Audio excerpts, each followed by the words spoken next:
welcome to part 11 of the walkthrough time. With Crimson Invasion, we are introduced to Ultra Beast cards.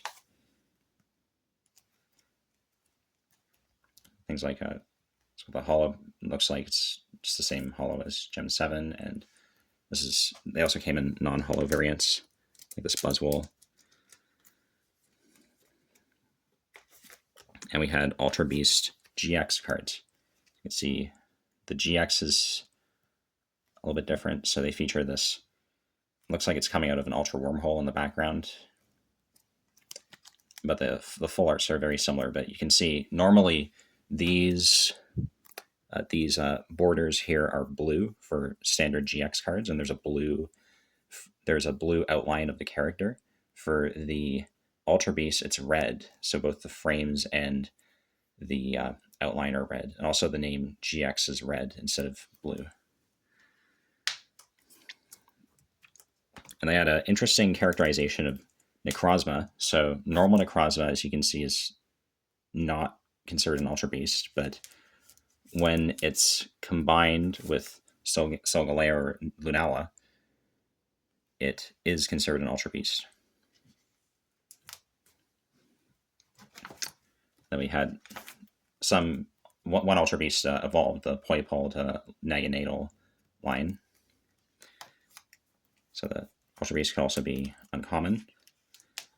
And they got their own rainbow rares too. Just like the full arts, you have the same patterns in the borders of the cards.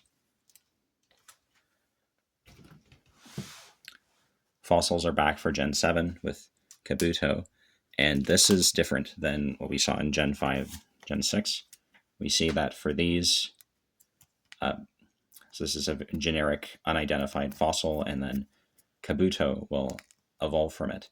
So instead of having a specific fossil, like Mysterious Fossil, or like the Mysterious Fossil, or the Root Fossil, or Claw Fossil, Skull Fossil, you just have one generic fossil. And then you'll see there's also something introduced in Gen 8, which extends on that idea.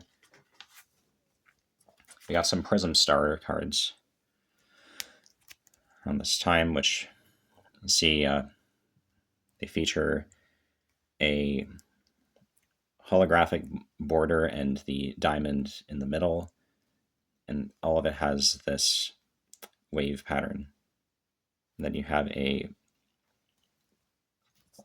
we have this for supporters, energies, item cards as well, stadiums. They returned the all gold treatment, but there's a little bit of non-gold coloring on some of these promos here.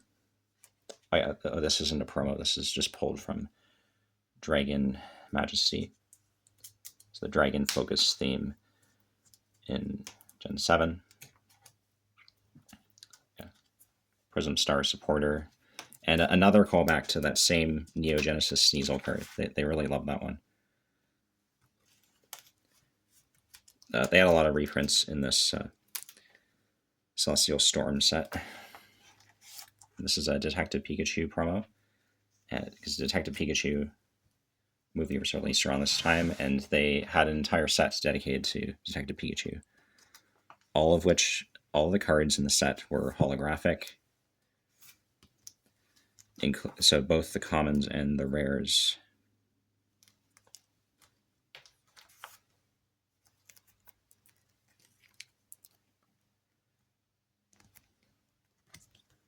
So you see, single stagers, see evolution. There were no evolution lines in this set. It's a legendary. So first stagers.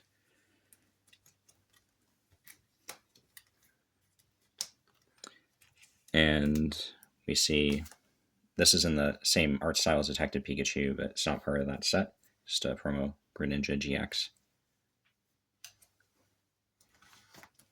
A few more Prism Star cards, another Ditto with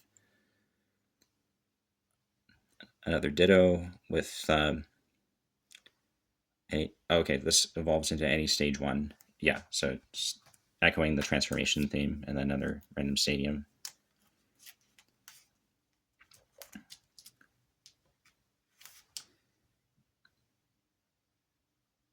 Oh, this has a, yes, has another, this allows you to copy opponent's supporter card. Again, similar themes for Smeargle, and then Shedinja. Oh, yeah, Shedinja can be attached as a tool to avoid your opponent taking prize cards. And then an unknown are back, and same idea as in Gen 4. So we have attack that, or in Gen 6 rather. So attack that spells out the unknown, and the unknown that are featured in the spelling of the attack are in the artwork here. And we also have, oh, this is the unknown in a attack that references the Lost Zone in the Lost Thunder set. So we have a lot of variants of that. So like the legendary, we have, this is the only evolution line where both the Pokemon are feature elements of the Lost Zone, the Typhlosion here, and then some item cards also reference the Lost Zone, like this Lost Blunder, and then the full art item version of it, or gold, full art gold item version of it. This is a single stager where the evolution doesn't feature the Lost Zone. And we have a supporter card here. So you see that for this supporter card, it features the little Lost Zone swirl there, but not the full art. So that's pretty cool. Similarly, this Tapu Koko references the Lost Zone, but there's no reference to any of that in its artwork.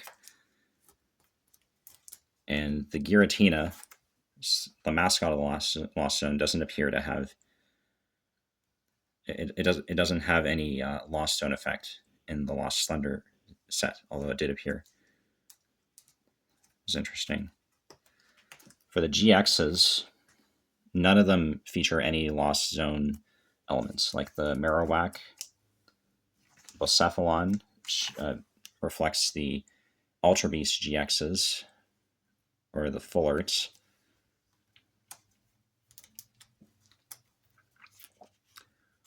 Nor the Rainbow Rare GXs.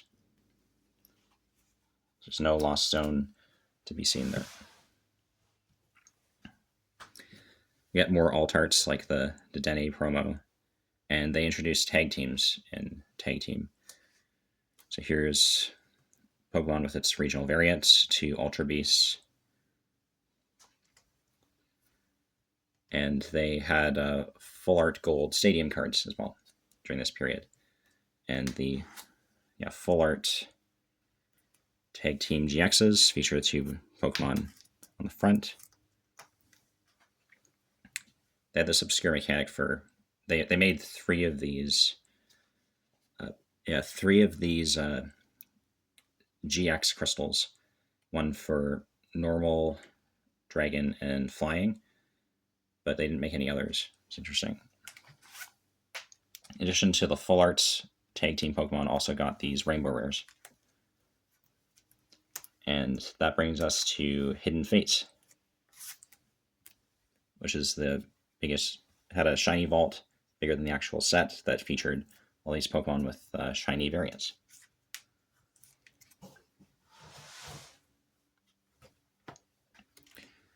So this shows Pokemon side by side with its shiny variant. So you can see it has all the same attacks, energy costs, but it's just slightly different artwork. The choices are kind of random. They weren't Pokemon that are, like, some of them are canonically shiny in the game, but or you can get one like that, but a lot of them are just random choices. They didn't do that intentionally or anything. And they also have these full art shinies, like this Turtonator GX.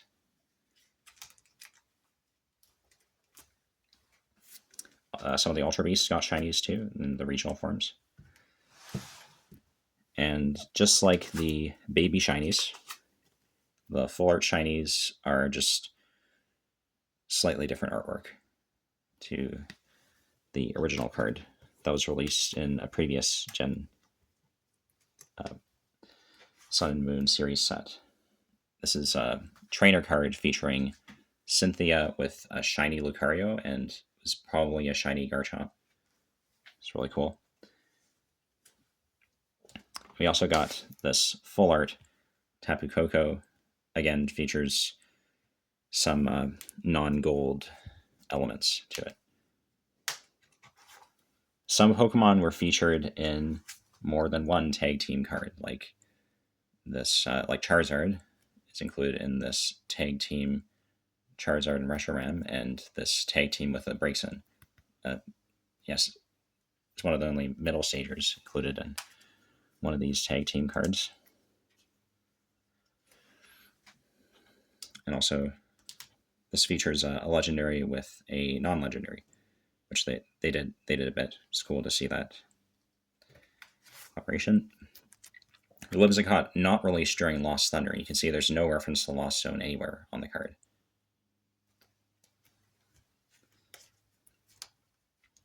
It's another one of those GX crystals there. So with Cosmic Eclipse, oh yeah, this is another baby Pokemon. So the baby Pokemon released during this era had just an ability. It'll also be used for stalling. And baby Pokemon were featured in this tag team card, which features 3 of them.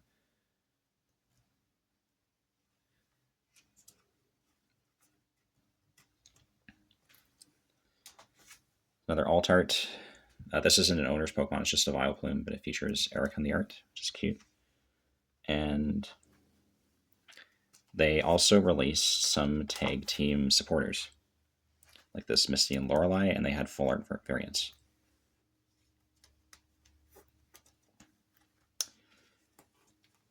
Some more tag team alt arts. So you can see that the same evolution line can appear in different places, like the Igglybuff was here, the Jigglypuff was in this tag team. And this is not part of the special collection from Cosmic Eclipse, but it's a cool alt art for Silvally. And then this, so Cosmic Eclipse had a bunch of secret rares that feature a trainer with their Pokemon. So you can see there's no evolution line that's featured, but they have single stagers, first evolutions, and final evolutions. Around the end of the Sun and Moon era, they had a new movie, just like a recreation of Pokemon the first movie, and they made a couple promos to celebrate it. So this Charizard, which is a callback to the Doppelganger Charizard, and the Armored Mewtwo.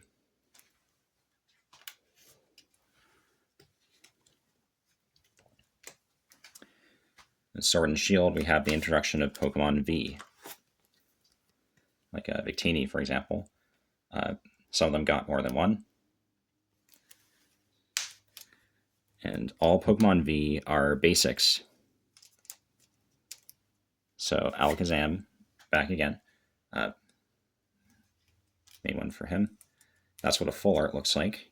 And Pokemon V evolved into Pokemon V Max, which are meant to represent the Gigantamax mechanic in the game. So you can see this is an Orbeetle V Max here. This is a Gigantamax version of it, because it got one in the games. But not every Pokemon got a Gigantamax version. So when they did, they would incorporate it here. They also got their own rainbow rares, like this champ here. If something like Aegislash, which had no Gigantamax version, it just got a Dynamax version instead.